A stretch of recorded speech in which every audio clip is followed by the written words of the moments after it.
Yeah, so I'm Sierra. I am with Awakened Heart Quantum Healing. Yes, and together we've collaborated and we've been working together on our Patreon. And I know the link is not right in the box below, but we will fix that. And we have collaborated to the Patreon is Quantum Awakening, and we're also doing a podcast around the Emerald Tablets, which is the keys to a quantum awakening, which we're really excited about. Thoth came in today and gave us a beautiful understanding of tablet 2 and 3, and it's just also interesting. But we're here today to talk about the journey of a light worker and specifically Sierra's journey as far as that goes. And I just wanted to open up the floor if you wanted to kind of share a little bit about your journey from, earlier in your life to where you are now and the significant moments that have helped you on that journey to be empowered. All right, so let's start from the very beginning. Okay, so when I was little, when I was growing up, I was I was an obese child, so I was a heavier child. I don't blame my parents for it or anything. I truly think that they just did the best that they could with what they knew of. So I really, one thing that I've really had to work through is that this conditioning that I've had around food and how to eat, and that we don't need nearly as much food as we think that we do. And those are things that I'm still healing because it was conditioned into me at such a young age. And then so I started having these experiences when I was younger. I never grew up spiritual or anything. If anything, I was just very cut off um, from anything spiritual. I grew up very atheist. I remember being in high school and thinking that Darwinism was the only thing that made sense to me. And now, even Darwinism, if you actually read his work, he even says it most likely I will be proved wrong. And so I just grew up never really understanding how to handle my emotions, being really confused of my place in the world. I never really felt like I had a place. Luckily, I had really good friends around me, but my emotions just always felt very intense. And then as I got into high school, I started I started using drugs at a very young age, 14, just to suppress my emotions because they felt really hard and really difficult. And then my life progressed, I started just doing heavier drugs. About like a year when I was 21 where I was like running 5 miles, doing really good. But that was really, then I ended up failing out of business school, and that was just a very traumatic moment for me Mhm. because I always did really good in school. Even though I used drugs and things like that, I knew I was really smart, and so I always did well in school. But then college for me, I chose to be a business student because that's what the entire world told me to do instead of asking myself what I wanted to do. And so I struggled for a long time. I am like $20,000 in debt without a degree. So I I joke all the time where I'm like, can the 5D please shift before I have to pay my student loans back?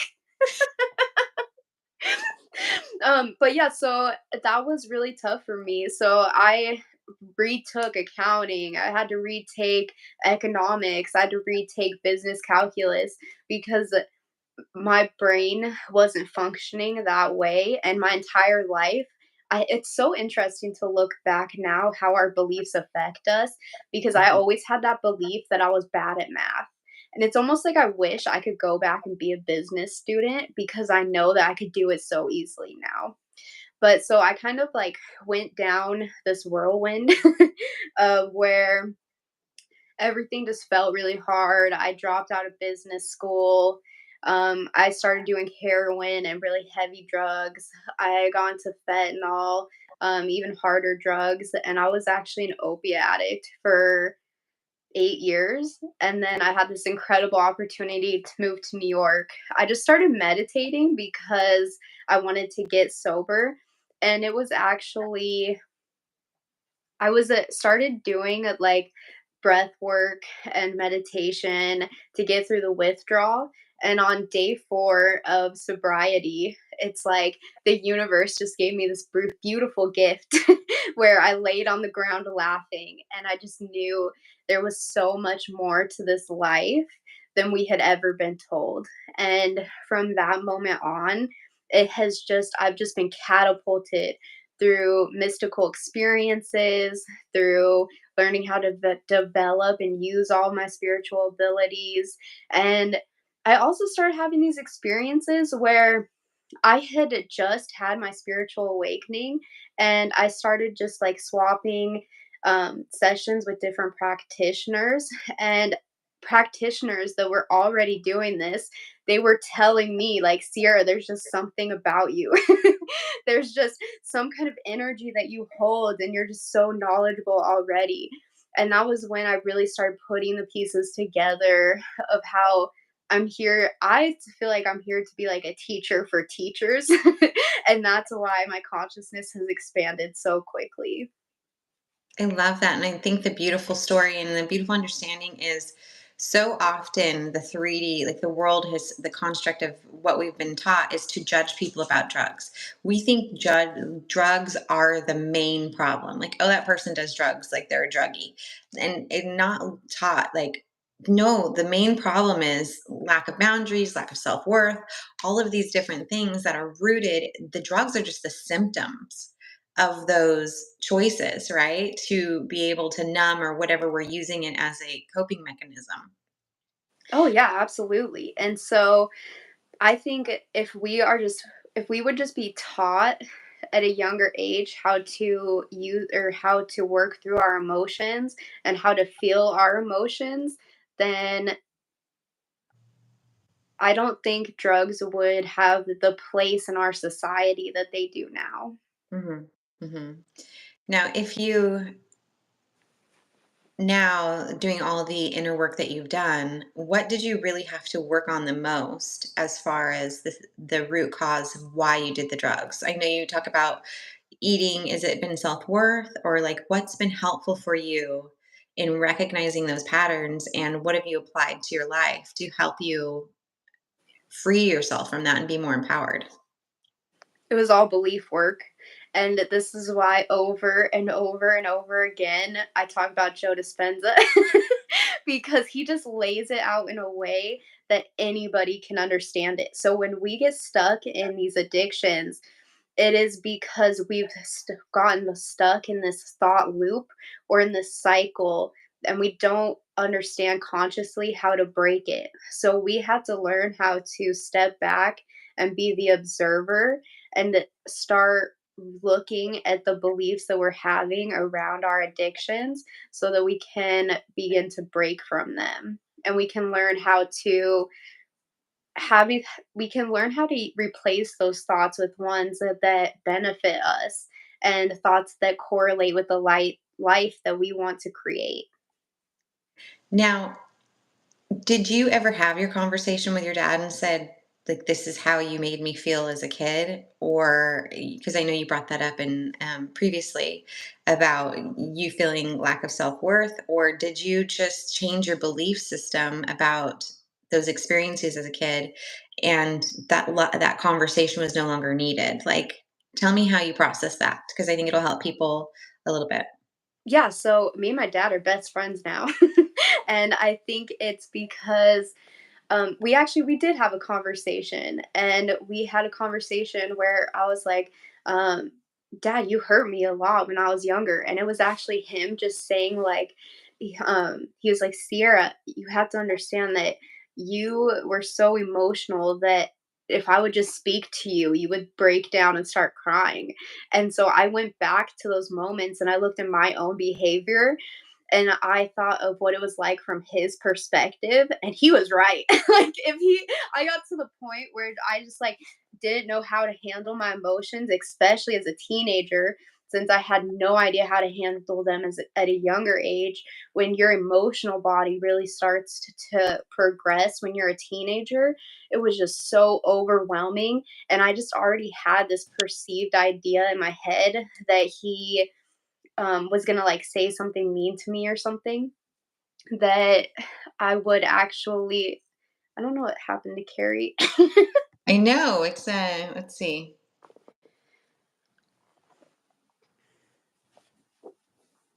But I'll just continue. So I actually had like this perceived idea in my head that if I just saw my dad, he was gonna be mean to me or he was gonna say something to upset me. So I was already triggered before I even saw my dad, and it just created tension in our house before we even spoke to each other. Hi, Hmm. Sarah. How are you? I'm so glad that you could catch us live today.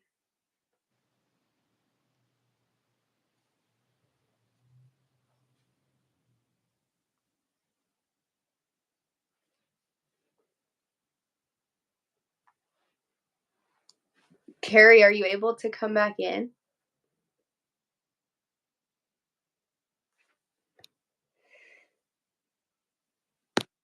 Hmm.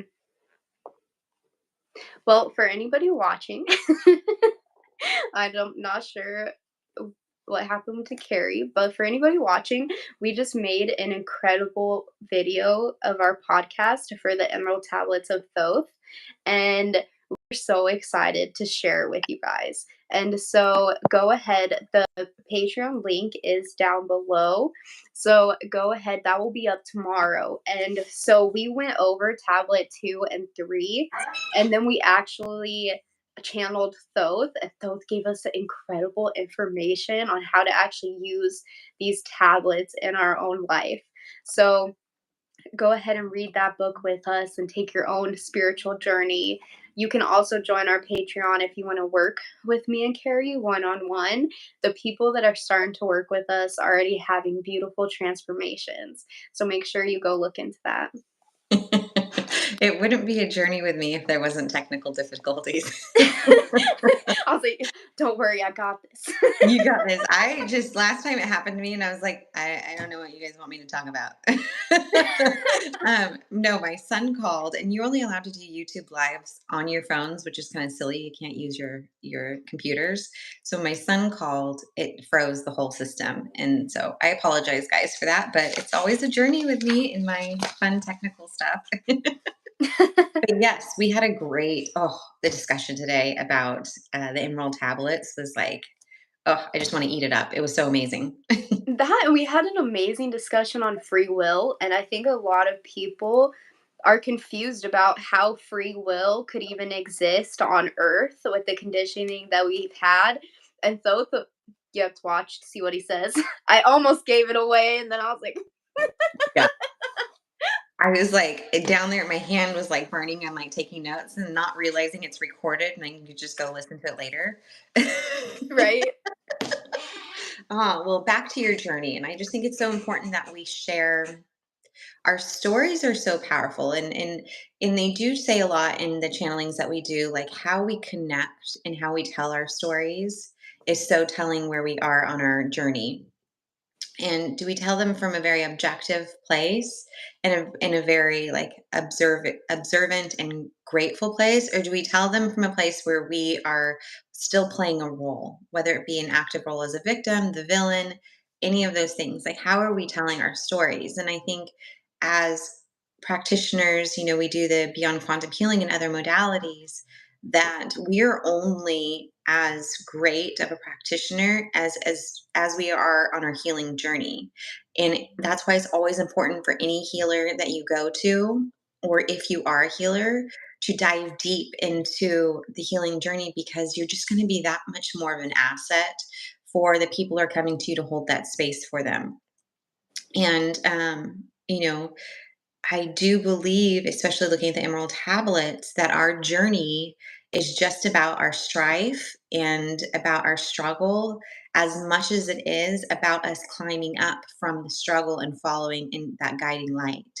And so got to get to a place where we can all be honest and talk about that we're human, that we've had experiences, that the experiences maybe if you look at it from a prideful level, we're not very proud of. But if you look at it from a journey of a level, that those were great experiences for us to learn from. And so I'm grateful that you're so honest and willing to just share it all because there's a stigma around heroin use and fentanyl use, especially right now in society, and to stand in your bravery and to say, this is where I was, but guess where I am today and right now and where I want to be tomorrow, the next day. It's beautiful.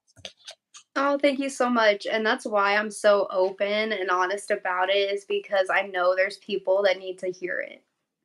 Absolutely. And as we have the Patreon community, but we also have had a great support on YouTube of the channeling journey that we're on, of people just cheering us on. But we're right here also just wanting to hold loving space to cheer you guys on. And when you're ready to take that and just to allow a space for just safety of like, you are safe. Your story matters and your healing journey matters. And you being here matters.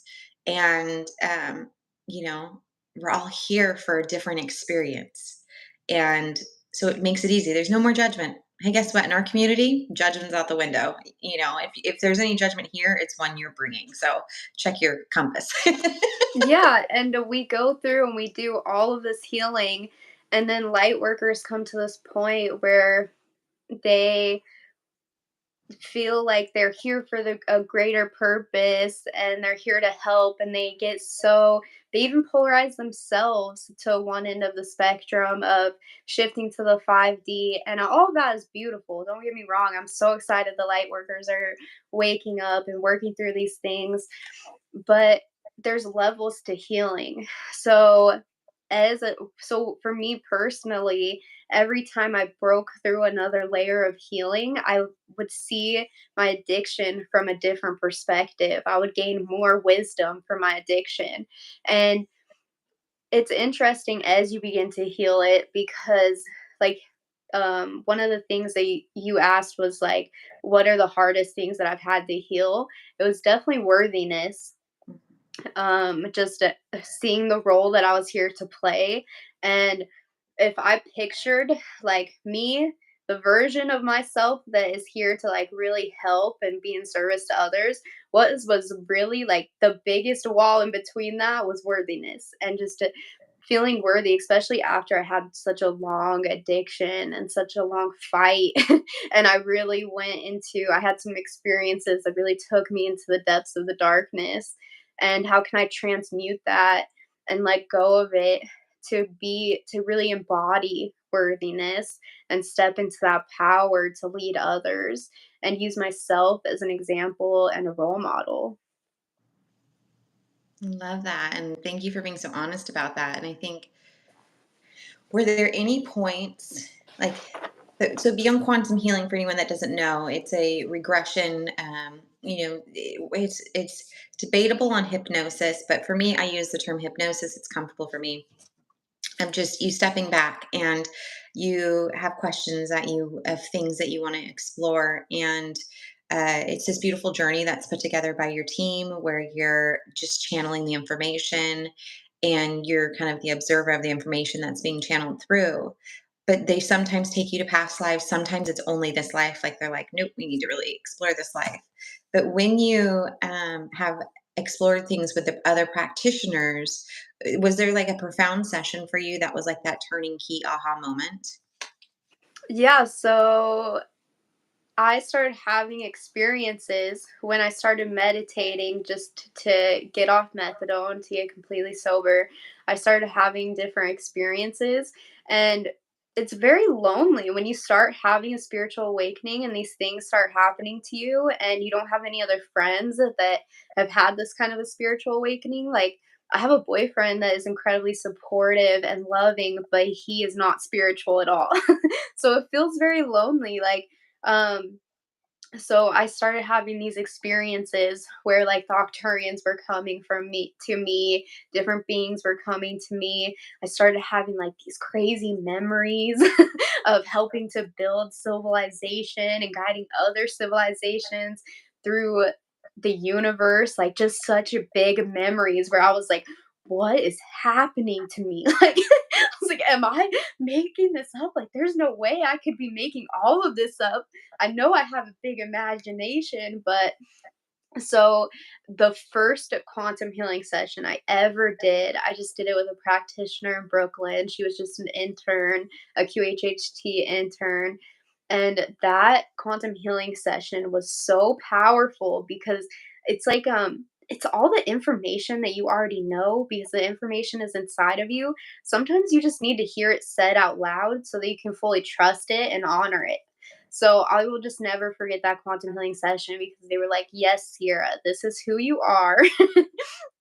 Yes, you're an Octurian. Yes, you have all these beautiful gifts, and yes, your life was meant to be laid out like this so you can help others, and so that you can show people how quickly they can transform their consciousness."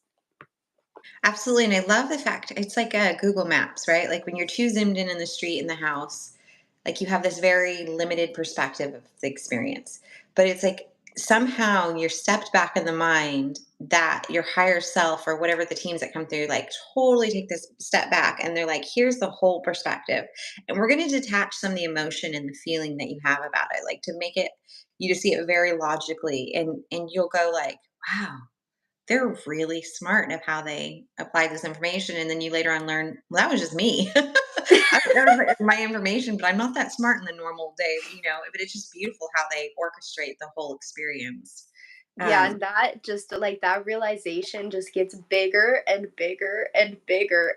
Like I still have realizations where I'm like even the other day I was like taking a few deep breaths and I was like it just gets bigger and bigger of this orchestration of this reality and this experience that you come into and you're like if this was all pre-planned for me to have this experience, then I just need to chill. yeah. Because there is something so much greater here happening for me than I could ever even think of myself. So, Now, when you first started like hearing the information that you were here to share, when we all first started, I think, as on the journey to step into the role of holding this space of healing, I think when I first started, and catch me if I'm wrong with you, but when we first start, we're not ready. Like we're still on our shadow work. We're still like just hearing the information that we're to be healers. Like we still have to do some of our healing journey for ourselves and to really get to that place to really provide that space for others. So when you first started, did you try like going in and helping others and realize like you're hitting a wall at all? I wouldn't say that I hit a wall just because how do I say this? Yeah, I think So, wall might be wrong, but yeah, I get what yeah, you so for me, I'm just so guided. I've been so guided and so blessed from the very beginning that even in the hardest quantum healing sessions where I personally was like, how do I do this? I could always just call upon my Arcturian self and she would just like jump in for me or like guide mm, me and teach me. yeah. So for anybody else listening also that doesn't know my story, I have a higher dimensional aspect of myself that is Octurian, and we're in constant communication. And so when I'm doing my work, it's very easy for me to channel her, and we speak telepathically all day long. And so when she was teaching me how to do these things, and so I created my own kind of quantum healing through light language called master coding. And when she was teaching me how to do these things, it was like I always had her to ask questions and to lean on when I needed it. Yeah, I mean, that's really important. I know at times I've had where like it's like Jesus take the wheel, but it's more like self jump in because I do not have it today. I don't even know what it is to even have, to even know what I'm searching for. Like there have been days where I'm like, surrender, jump on in, use this avatar because might as well make use of this time. I cannot today. I can't Yeah, humans absolutely. And it. that's the funnest part about being a channel, and everyone can be a channel. That is why I'm so passionate about quantum healing, because in quantum healing, we open you up as a channel so that you can get all of this information yourself. And the coolest thing about being a channel is that, like, I can have days where I go on YouTube live and have no idea what I'm going to do. And then I'll just ask, like, what should I do that's for my highest and greatest good? And they'll tell me, or I'll just channel it. And it's a beautiful gift that all of us have as creators that we can bring into our life now. Side note, when we do channelings, some of the times I will have the notes of like things that we're going to follow up on. A lot of the times we go, what's for everyone's highest and good? Like, just drop us there. And we Yeah, and go it's with something it. completely different than what we thought. Yeah, I'm like, they really want to talk about this X, Y, or Z, and then we never even end up talking about X, Y, or Z, and we're like, wow, that was beautiful. So when you are in that place of flow and just trusting the divine, like everything, that's just how we're going to navigate life. The more and more we trust in those things, like my objective, what I feel like is the best and highest good. When you Google Map zoom out, they just have the better plan. They but know a better route to get there. So it's like surrender. All right, okay, I'm just guided. And I think it's so important where we're at right now because I think so many people have the best and most beautiful intentions to do their inner work because they want to help other people, right? Like that is beautiful. That a soul wants to help another.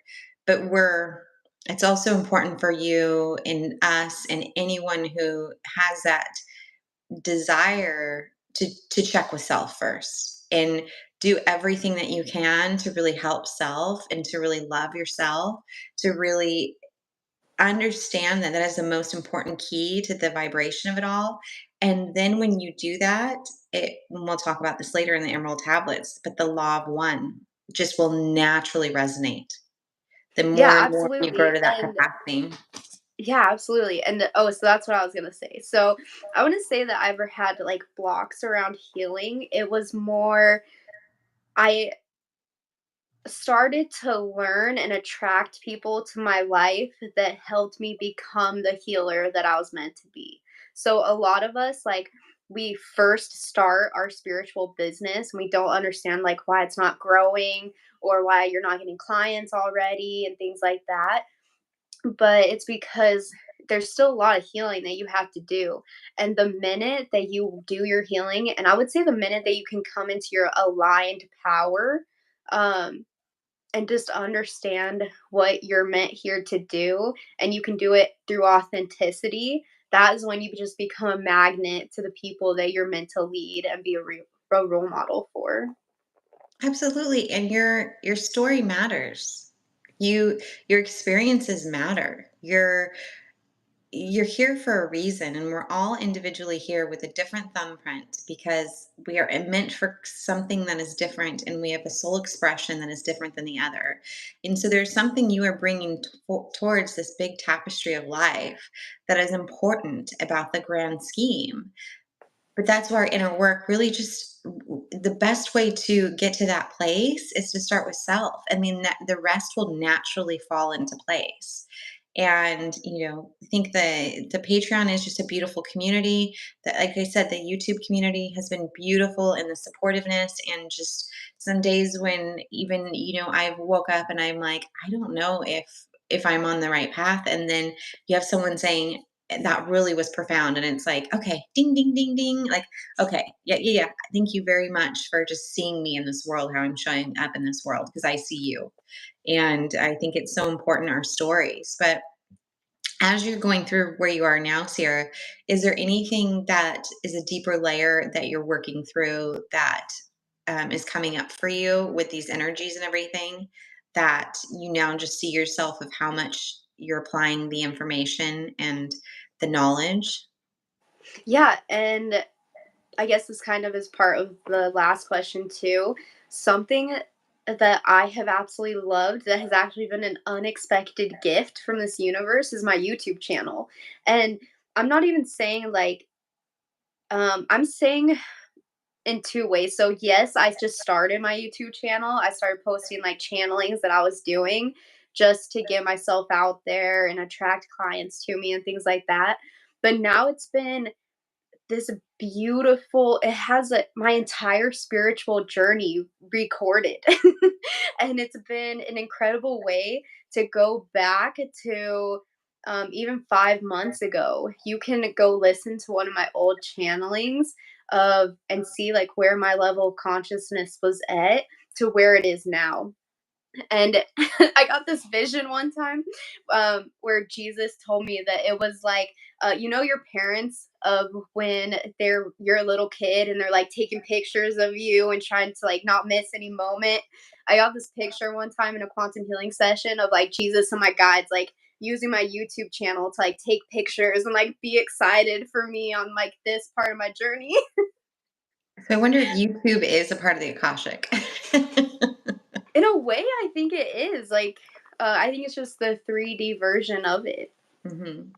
But so the healing that I'm doing now, so it just made me think of that because the struggles that I've had to go through and the layers that I've broken through are all on my YouTube channel. So if people want to just like see what a true spiritual journey is, I'm so honest about everything that I'm going through. The only thing that I ever take out of my videos if it's anything like personal about family members, um but you can actually go back and see like what I was struggling with, that they're telling me I need to feel worthy.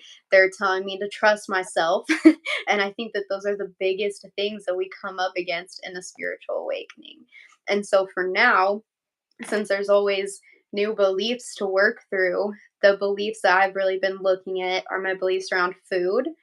So I just finished a 3-day fast, which was huge for me because I remember being a little kid and thinking that I was going to die if I didn't eat dinner.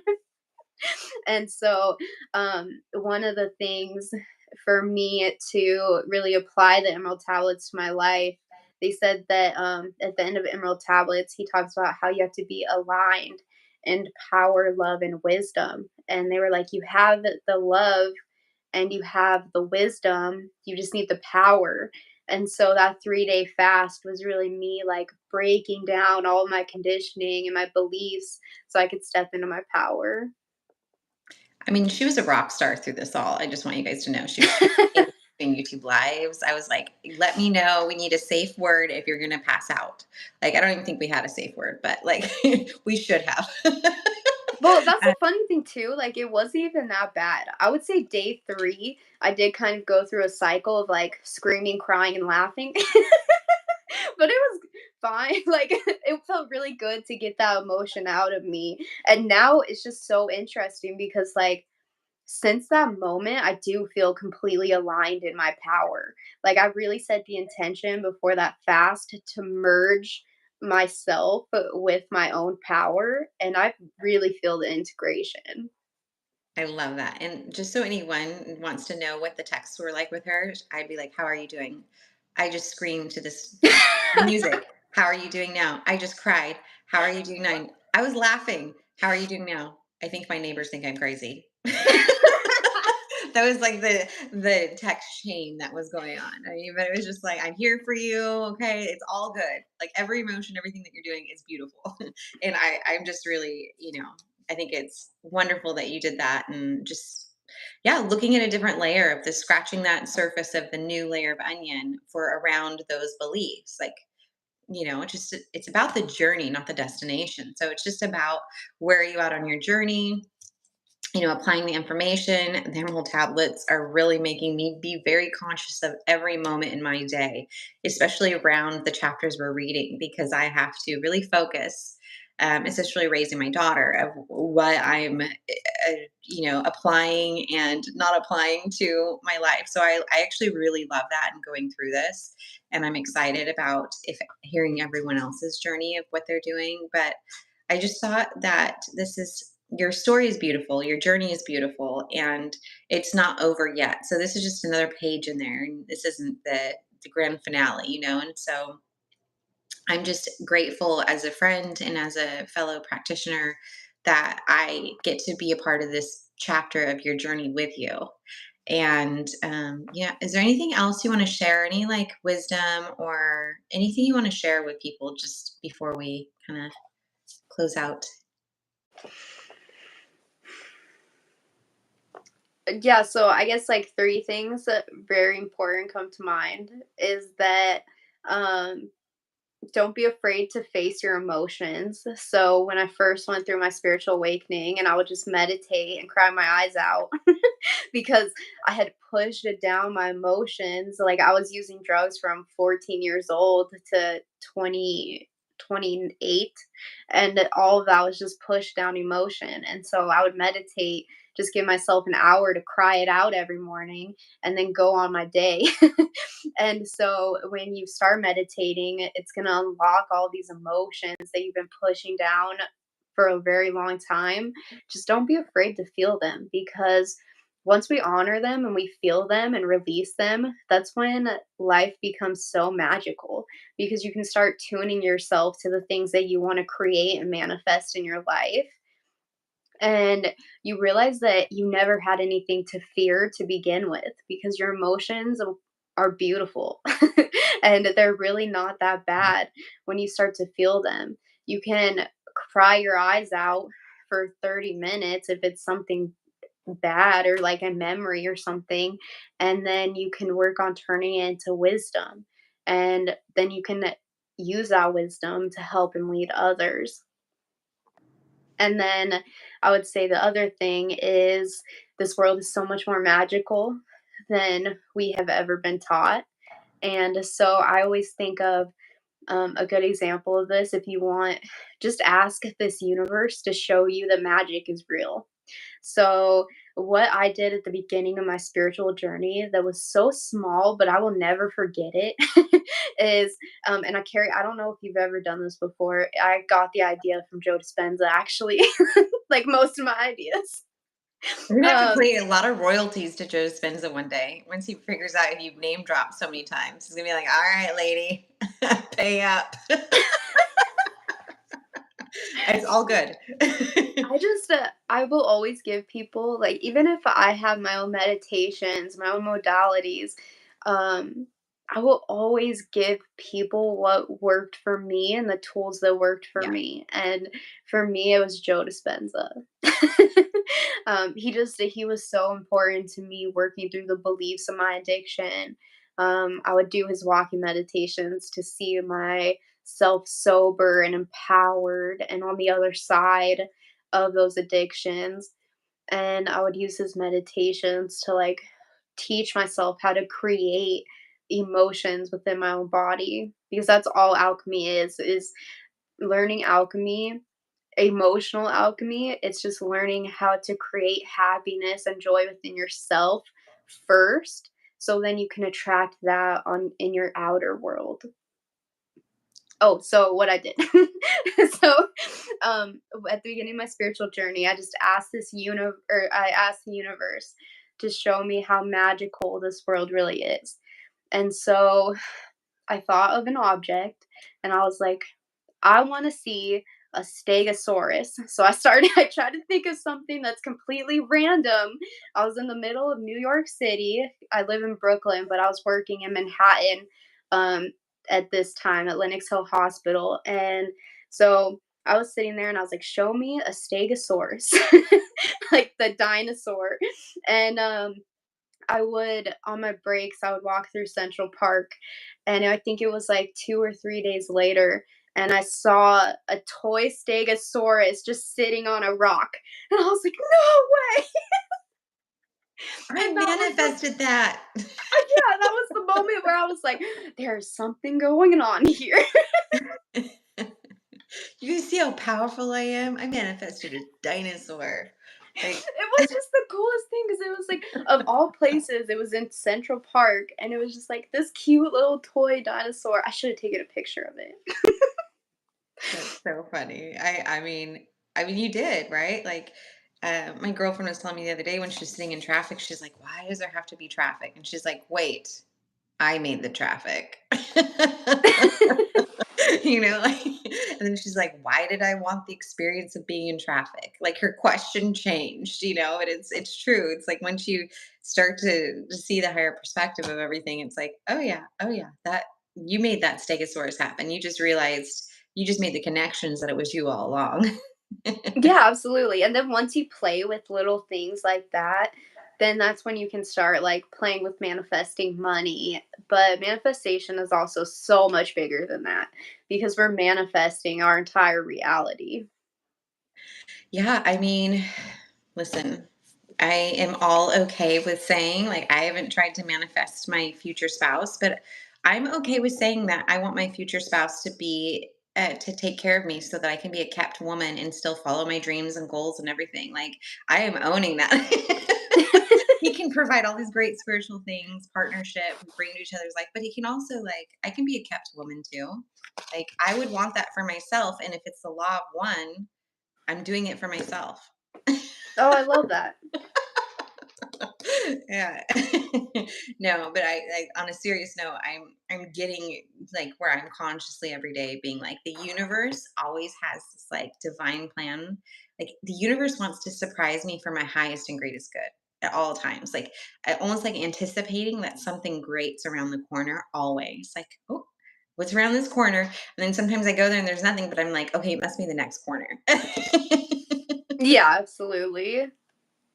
Yeah, I But love that. And I heard the other day I was watching Gaia and oh my gosh, I forgot her name, but she was saying like just to change the way that we're thinking to ourselves. So instead of like, oh, this day again, or just anything that comes up in our life, just think of how good could it get? How much better can it get? And just keep saying that throughout the day. And just saying those words together is going to really elevate your vibration and elevate the things that you're attracting to yourself just by keeping that positive mindset. yeah, and usually when it's this day again, it's because you didn't consciously create the day. Like you went on autopilot. So when you start to cue in, like, oh, it's Groundhog Day, be like, wait a minute, I can change that. So it's just a good reminder and a cue and a flag for you to be like, oh, marker. That's because I didn't consciously create today. Yeah, absolutely. And this is why I always start my day out with meditation because even if I'm feeling if I wake up in the morning and everything feels really hard or the energies feel a little intense, if I just go into meditation and I put my awareness on my heart, because where we put our attention is where we put our energy, your heart and your brain will start communicating and it will just automatically start releasing oxytocin into your body. And so you can start your day out from a higher state of being and from a place of love. And so if you feel anxious in the morning, if you start having those thoughts, then maybe start thinking about meditating in the morning.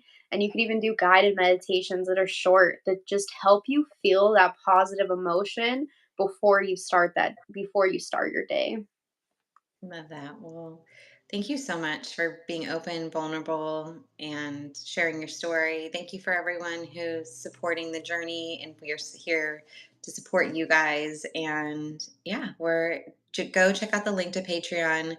Go enjoy some of that beautiful content. They're giving us some really powerful information and unsolicited. Like we've talked about subjects that I think we both wanted to talk about, but we're like, mm-mm, and they have definitely delivered on their answers. So beautiful. If you want to go pick up the Compendium of the Emerald Tablets by Billy Carson and join the Patreon podcast with us, the Keys to Quantum Awakening, that would be great too. And like I said, Quantum Awakening is our Patreon channel. And this weekend, we actually, for 11/11, Oh, we yeah. have our first live Galactic Federation meeting. So by joining our Patreon, you automatically get access to that. And you do not want to miss the questions that we have for the Galactic Federation. And since we're doing it on Patreon, we don't have to worry about censorship or anything like that. So we're going to get really deep into it. I definitely want to ask them about the geomagnetic storm that we just had, the red aurora borealis around Russia, and more insight on what's happening in the world. All right, guys. Thank you guys so much for supporting us today, too, with the live. We love you guys. Thank you, Sarah and Christina, and anyone else who joined us. We appreciate you guys so much. Thank you guys. Bye.